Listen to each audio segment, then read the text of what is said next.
नमस्कार दोस्तों, स्वागत है आपका हमारे YouTube चैनल में। मैं डॉक्टर त्रिलोक चंद जहांगीर आप सबके सामने हाजिर हूँ। आज फिजिक्स से संबंधित जो वेव्स टॉपिक में आपको प्रीवियस लेक्चर के अंदर मैंने आपसे डिस्कस किया था, उस टॉपिक को मैं कंटिन्यू करता हुआ आज आपसे जो वेव्स मैंने पिछली बार आपको बताया था उसके बारे में और वेव्स की जो प्रॉपर्टीज़ है उसके बारे में हमने डिस्कस किया था। आज हम डिस्कस करेंगे कि जो वेव्स है वो वेव का बिहेवियर क्या होता है। वेव्स जो है वेव का बिहेवियर, मैं बात करता हूँ कि वेव के बिहेवियर जो है, इस बिहेवियर के बारे में मैं बात करता हूँ। तो वेव के बिहेवियर जो होते हैं वो बेसिकली आपके पास चार टाइप के होते हैं। चार टाइप के कौन कौन से होते हैं? एक तो आपके पास होता है कि जब आपके पास में वेव जो है, when a wave meets to the hard surface, what will be the occur. तो एक तो होता है when wave meet to hard surface. एक आपके पास में होता है कि एक तो हो गया जब आपके पास में वेव किसी हार्ड सरफेस से जब जाकर मिलेगी तो तब उस पर क्या इफेक्ट पड़ेगा, तब उसका क्या होगा, उसकी जो उसका रिजल्टेंट है, उसका इंटरप्रिटेशन है वो क्या होगा। दूसरा आपके पास में है कि when a wave enters into a new medium, when a wave enter into new medium, when a wave enter into the new medium. एक आपके पास में होती है, जैसे दूसरी प्रॉपर्टी तो ये हो गई कि वैन आप जब आपके पास में वेव है वो किसी दूसरे नए मीडियम के अंदर जब वो प्रवेश करती है तो उसका क्या जो है इफेक्ट आपको देखने को मिलेगा। तो ये आपके पास में इसकी सेकेंड जो है वो बिहेवियर होता है। फिर उसके बाद में तीसरी जिसका प्रॉपर्टी होती है कि when a wave move around a obstetrical, तब इसकी क्या रिजल्टेंट होता है। When a wave move around a obstetrical, तब इसका क्या रिजल्टेंट होगा। और एक चौथा आपके पास में जो होती है कि जो वेव है, एक वेव जब दूसरे वेव से मिलती है तब उसका जो है उसका रिजल्टेंट क्या होगा। When a wave meet to the another wave. ये बेसिकली जो होती है बिहेवियर होती है वो चार टाइप की ये होती हैं। फर्स्ट होती है कि जैसे कि व्हेन वेव जो है वो मीट टू हार्ड सरफेस, जब आपके जो वेव है वो किसी हार्ड सरफेस से मिलती है तब उसका क्या रिजल्टेंट होगा। When a wave enter into new medium, जब वो न्यू मीडियम में एंटर करती है तब उसके साथ में उसका क्या रिजल्टेंट होगा।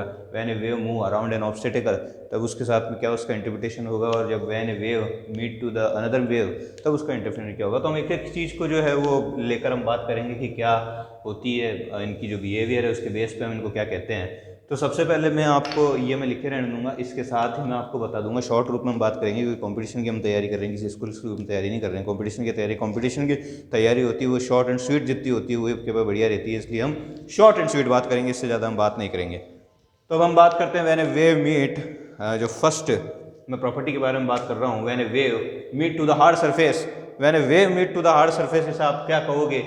जब आपको पता है कि अगर कोई दीवार आपके पास में है सामने और अगर कोई वेव जो है वो जा रही है, दीवार में हार्ड सरफेस बोल सकता हूँ दीवार को, क्योंकि दीवार जो होती है वो हार्ड सरफेस ही होती है।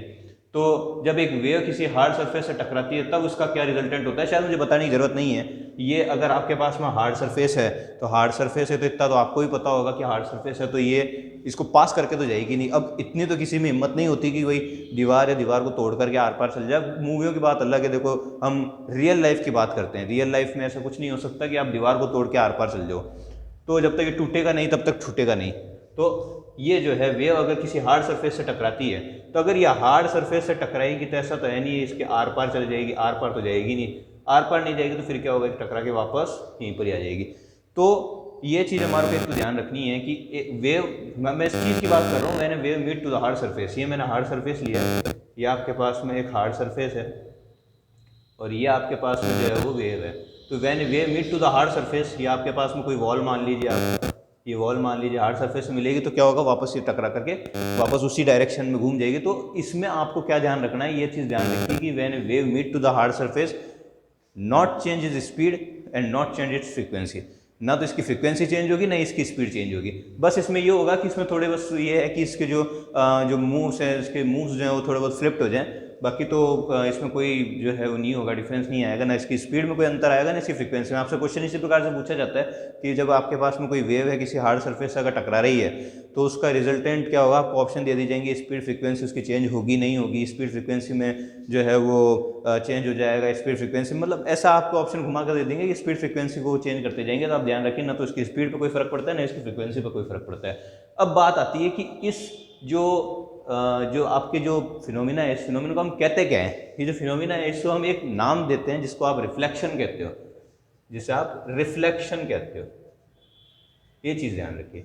तो अब आपसे क्वेश्चन ऐसा पूछा जा सकता है कि when a wave meet to the hard surface and it enters again and its goes backward to its direction, not changes frequency and speed, what will be the call that reflection you can say this. Then हम बात करते हैं when a wave enter into the new medium, ये तो बात हो गई आपके पास रिफ्लेक्शन की। दूसरा हम बात करते हैं, ये बात कर रहे हैं कौन सी बिहेवियर की बात करें, when a wave enter into the new medium. जब आपके पास में कोई तरंग है या फिर वेव है वो किसी न्यू मीडियम के अंदर एंटर करती है तो उसका क्या रिजल्टेंट होता है। तो ये जैसे मैं बात करता हूँ आपके इसे जो एग्जांपल के रूप में जैसे मैं आपको बताना चाहूँ कि जैसे मान लीजिए कोई गिलास है, ये कोई गिलास है, इस गिलास के अंदर मान लीजिए आपने ये गिलास है और गिलास के अंदर ये पानी भरा हुआ है, क्या पानी भरा हुआ है, पानी, ये पानी भरा हुआ है इसके अंदर, ये गिलास है, गिलास के अंदर पानी भरा हुआ है और इसमें कोई सी आपकी पेंसिल रखी हुई है। ये मान लीजिए कोई पेंसिल आपने जो है वो रख दी, तो ये जो पेंसिल आपने जनरली देखा होगा, मान लीजिए आपने कोई पेंसिल रख दी कि ये पेंसिल जो है वो आपको गिलास के अंदर थोड़ी सी यूँ दिखेगी, यूँ दिखेगी पेंसिल। यहाँ पर देख लीजिए चेंज हो गया और यहाँ पर देख लीजिए बिल्कुल सीधी दिख रही थी। तो अब ये हम बताना चाह रहे हैं कि wave when a wave enter into new medium, या न्यू मीडियम से क्या तात्पर्य है हमारा, what we will say, what we want to say about when enter into the new medium. तो हम यहाँ न्यू मीडियम किस किस की बात कर रहे हैं। यहाँ पर ये देखिए आप दो मीडियम कैसे हो गए, एक तो ये हो गया आपके पास में वैक्यूम, एक तो ये हो गया आपके पास में वैक्यूम, एक मीडियम हो गया वैक्यूम हो गया, और एक मीडियम हो गया जो कि आपके पास वाटर हो गया। तो ये मैं इस चीज़ से बताना चाह रहा हूँ कि जैसा आपने कोई पेंसिल रखी है, वो पेंसिल जब आपने वैक्यूम से वाटर के अंदर रखी है तो वो थोड़ी सी आपको बेंड हुई दिखाई दे रही है। तो ये जो होता है कि जब when wave enter into the new medium तो it is change and it's change and जो आपके ऑब्जेक्ट है वो ऑब्जेक्ट जो है वो आपके पास में बेंड हुआ दिखाई देगा। तो ये चीज़ कहते हैं कि ये पूछा जाता है कि ये जो आपके पास में एक मीडियम से किसी नए मीडियम के अंदर जब एंटर हुई है तो ये ऑब्जेक्ट जो है, ये ऑब्जेक्ट आपके जो है वो बेंड हुआ क्यों दिखाई दे रहा है, इसका रीज़न पूछा जाता है। तो इसका मेन रीज़न जो होता है, इसका मेन रीज़न ये होता है कि जो वेव है उसकी वैक्यूम के अंदर स्पीड अलग होती है, वाटर के अंदर स्पीड अलग होती है। तो कुल मिला करके एक मीडियम से दूसरे मीडियम के अंदर जब एंटर हो रही है तो उसमें जो है एक मीडियम से जब दूसरे मीडियम में वो एंटर करती है तो उसकी स्पीड चेंज होने के कारण जो आपके पास में ऑब्जेक्ट है वो ऑब्जेक्ट आपको बेंड हुआ दिखाई देगा।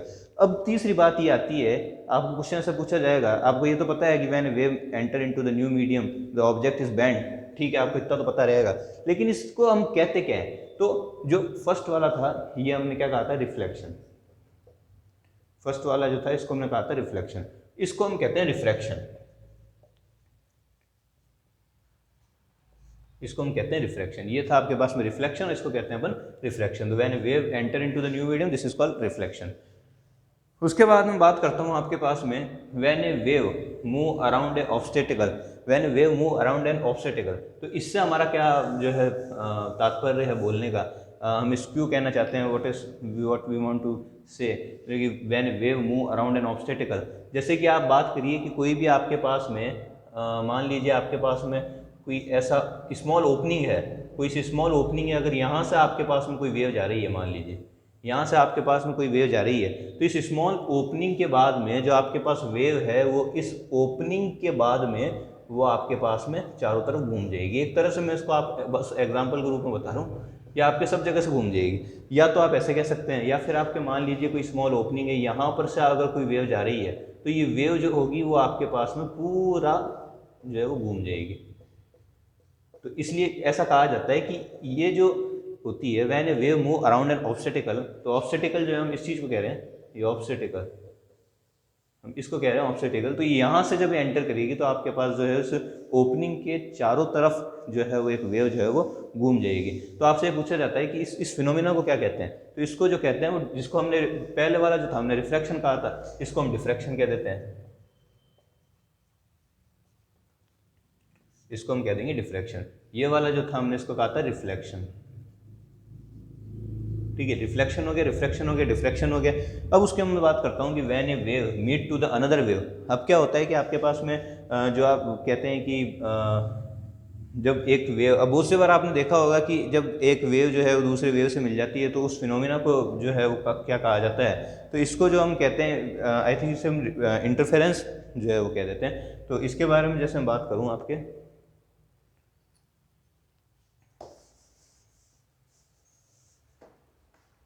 इंटरफेरेंस की जैसे मैं बात करता हूँ, तो when a wave meet to the another wave, जैसे कि मैं बात करता हूँ कि मान लीजिए आपने कोई पत्थर जो है, जैसे मान लीजिए कोई समुद्र है, समुद्र का पानी है, मान लीजिए आपने यहाँ पर कोई पत्थर डालते हैं, तो आपने पत्थर डालो या फिर आपने 2-3 पत्थर एक साथ डाला ना, आपने कभी ऐसा देखा होगा कि यूँ जो है एक वेव मान लीजिए यहाँ उत्पन्न हुई है और ये दो वेव्स जो है ये आपके पास मान लीजिए उत्पन्न हुई है, ये आपके पास ओरिजिन हुई है। तो ये जो वेव्स हैं, जैसे ये जो पहली वेव है, ये दूसरी वेव है, ये तीसरी वेव है, तो ये आपस में जो हो रही हैं एक दूसरे से मिल रही हैं। तो इस चीज़ को जो कहते हैं हम इंटरफेरेंस कह देते हैं। इंटरफेरेंस इसको हम कह देते हैं। तो ये चीज़ होती है कि भाई एक तो होता है आपके पास में इंटरफेरेंस होती है। अब ये इंटरफेरेंस जो होती है कि जब आपके पास में wave meet to the another wave, जब एक वेव दूसरी वेव से मिलती है तो आप उस कंडीशन को इंटरफेरेंस कहते हैं। ये जो इंटरफेरेंस होती है, इंटरफेरेंस आपके दो टाइप की होती है, एक तो होती है कंस्ट्रक्टिव इंटरफेरेंस, एक होती है डिस्ट्रक्टिव इंटरफेरेंस। अब नाम से आपको पता पड़ रहा है कि एक तो कंस्ट्रक्टिव जो कि कंस्ट्रक्शन करेगी, डिस्ट्रक्टिव जो कि डिस्ट्रक्शन करेगी। तो कंस्ट्रक्टिव जो होगी, कंस्ट्रक्टिव इंटरफेरेंस जो होता है, जैसे कि मैं बात करता हूँ कि इंटरफेरेंस जिसको मैंने कहा, जैसे मैंने कहा ये इंटरफेरेंस हम कहते हैं। तो इंटरफेरेंस एक तो आपके पास हो गया कंस्ट्रक्टिव इंटरफेरेंस, एक हो गया आपके पास में डिस्ट्रक्टिव इंटरफेरेंस। कंस्ट्रक्टिव और डिस्ट्रक्टिव इंटरफेरेंस। अच्छा, तो जैसे हम बोलते हैं कंस्ट्रक्टिव इंटरफेरेंस जो होती है, तो कि जब आपके पास में जो दो वेव्स होती हैं जो आपके पास में मिल जाती हैं, तो वो आपके पास मिल करके एक बड़ी वेव बना लेगी, एक लार्ज वेव जो है वो बना लेती है। तो उसको हम कहते हैं कंस्ट्रक्टिव इंटरफेरेंस। जब दो वेव्स आपस में मिल करके एक दूसरे को डिस्ट्रॉय कर दें, या फिर जो वेव उसकी ओरिजिनल पोजीशन थी या ओरिजिनल जो उसकी लेंथ थी उससे कम हो जाए, कंप्लीटली डिस्ट्रॉय हो जाए, या फिर उसकी जो लेंथ है वो स्मॉल हो जाए, तो उसको आप कहते हो डिस्ट्रक्टिव इंटरफेरेंस। तो ये थी हमारे पास में जो है वेव की जो 4 बिहेवियर है उसके बारे में हमने स्टडी की। अब उसके बाद में हम स्टडी करते हैं पोलराइजेशन। तो हम अब पोलराइजेशन के बारे में बात करते हैं। पोलराइजेशन जैसे कि मैंने आपको बताया कि पोलराइजेशन के बारे में जैसे हम बात करूँ,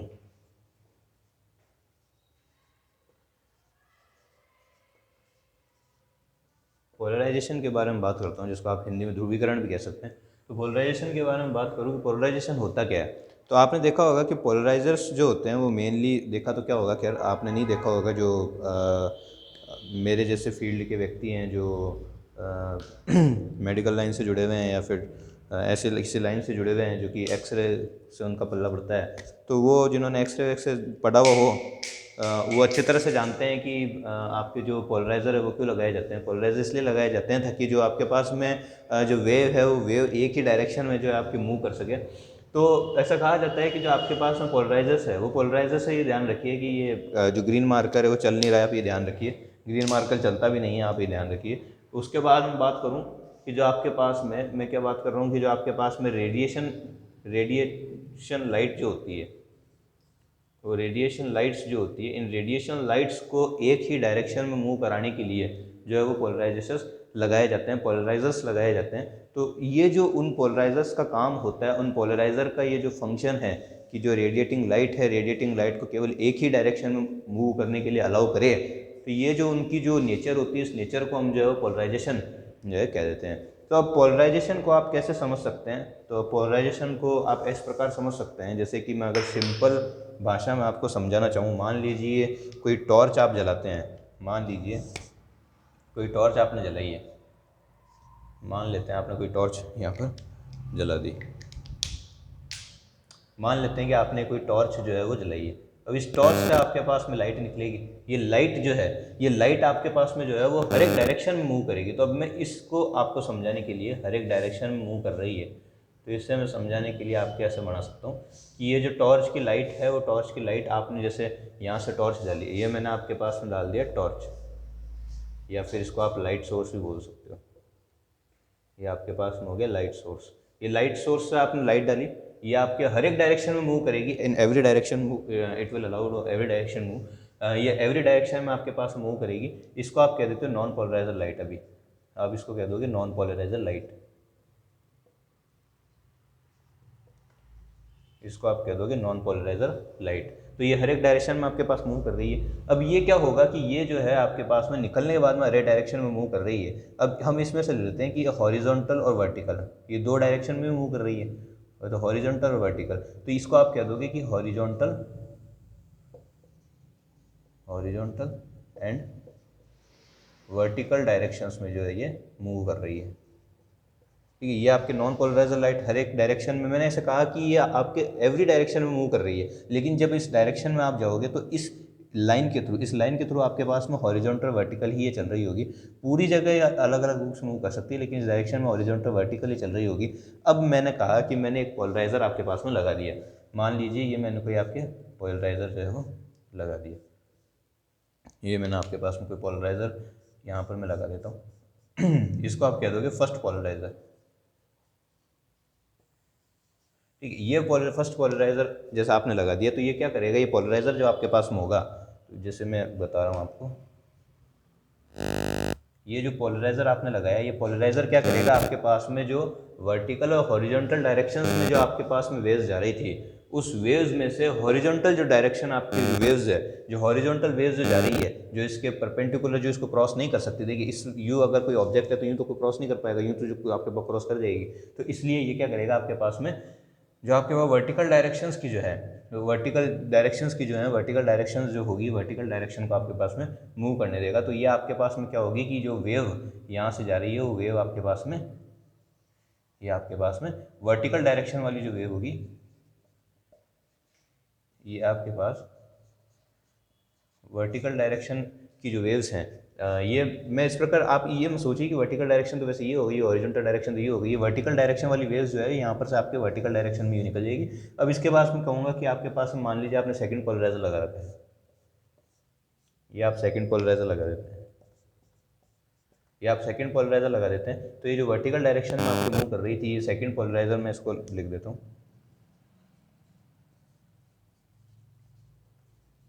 इसे आप सेकंड पोलराइजर कह देते हैं। तो ये जो वर्टिकल डायरेक्शन में मूव कर रही थी, वर्टिकल डायरेक्शन में भी मूव नहीं करेगी, ये यू जो जा रही थी, ये जाती थी, इससे निकल कर ही सीधी चल जाएगी, या फिर आप ऐसा कर सकते हैं, इसको निकल के सीधी चल जाएगी। तो कुल मिलाकर के जैसे जैसे आप पोलराइजर्स बढ़ाते जाएंगे, उसकी जो डायरेक्शन है, वेव की डायरेक्शन जो है, उसको एक सीधे डायरेक्शन में मूव करने के लिए वो अलाउ करेगी, बजाय इसके कि वो हर एक डायरेक्शन में मूव करे। जैसे कि आपने यहाँ से जो लाइट सोर्स डाला था, इससे ही वो हर एक डायरेक्शन में मूव कर रही थी। फिर जैसे जैसे आपने पोलराइजर लगाए, वो उसको केवल एक ही डायरेक्शन में मूव करने के लिए अलाउ कर रही थी। यहाँ से हॉरिजॉन्टल वर्टिकल दोनों पोजीशन में थी, यहाँ पर गई तो ये केवल वर्टिकल पोजीशन को अलाउ किया, और यहाँ पर गई तो इसने वर्टिकल पोजीशन को भी अलाउ नहीं किया।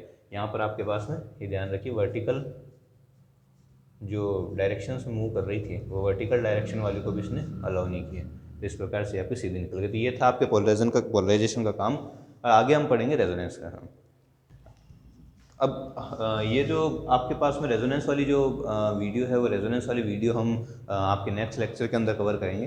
तो इस वीडियो को आप लाइक कीजिए, सब्सक्राइब कीजिए, शेयर कीजिए, और बने रहिए, हमारे साथ जुड़े रहिए। कंटिन्यू इस प्रकार हम फिजिक्स के लेक्चर आपके जो लेते रहेंगे। धन्यवाद।